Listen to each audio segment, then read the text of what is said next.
ये कहानी है अज्जू भाई की। जब अज्जू भाई बहुत ही छोटे हुआ करता था, तब अज्जू भाई का माता पिता ने उनका घर एक जंगल के सुनसान इलाके में लिया था।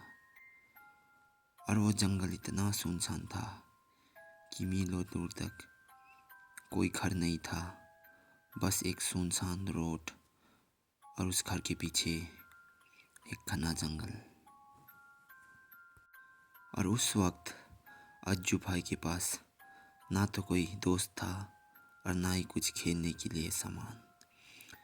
इसीलिए अज्जू भाई रोज़ जंगलों में जाता और वहीं के पेड़ पौधों से अपना दिन काट लेता था। एक दिन अज्जू भाई कुछ ज़्यादा ही जंगल के अंदर चले गए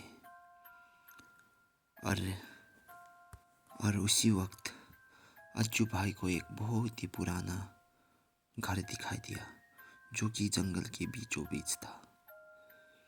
और जैसे अज्जू भाई ने उस घर के अंदर अपना पहला कदम बढ़ाया तो मानो लगा कि इस घर पे कुछ अजीब है। लेकिन अज्जू भाई उस वक्त बहुत ही छोटा हुआ करता था, ना तो वो कुछ सोच सकता था और ना ही कुछ समझ सकता था। जब अज्जू भाई उस घर के बीच वाले कमरे पे गए तो उनको एक चीज़ दिखा जो उन्होंने आज तक कभी नहीं देखा था। और वो चीज़ एक टीवी था। और उस टीवी को देखते ही अज्जू भाई को वो चीज़ पसंद आ गया और उसी टीवी को लेके अज्जू भाई अपने घर पे गए। और अज्जू भाई ने उस टीवी को अपने पापा को दिखाए, लेकिन उसके पापा अज्जू भाई को ये टीवी रखने के लिए साफ साफ मना कर दिया। लेकिन अज्जू भाई की जीत के सामने उनके पापा भी हार गए और जैसे तैसे उस टीवी को उनके पापा ने एक कमरे में रख दिया। और जैसे ही पापा ने उस टीवी को ऑन किया, वो टीवी एकदम नई टीवी जैसा ऑन हो गया। पापा हैरानी में था कि इतना पुराना टीवी, वो भी कितने सालों से जंगल के अंदर, अभी भी इस कंडीशन में। ये देखकर पापा को थोड़ा हैरानी तो हो रहा था, लेकिन पापा ने उस टीवी को रखने का इजाज़त दे दिया क्योंकि उनके घर पे अभी तक एक भी टीवी नहीं था।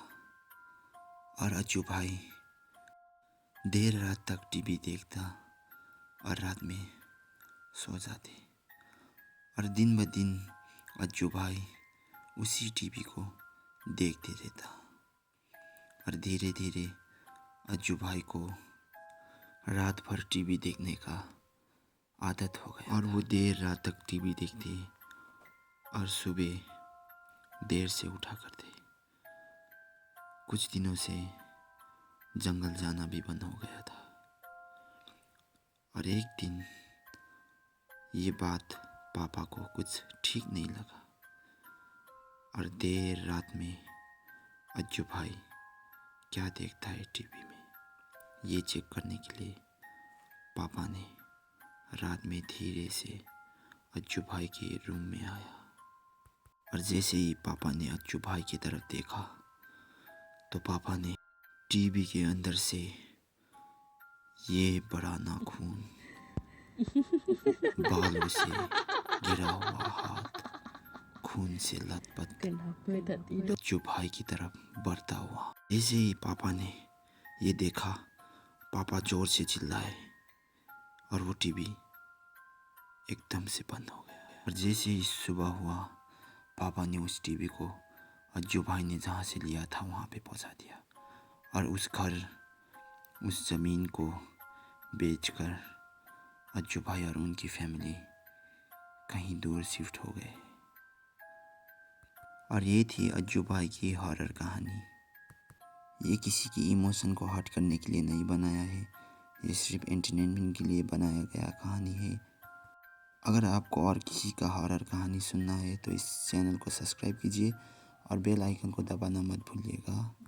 और अगला नाम कमेंट कीजिए।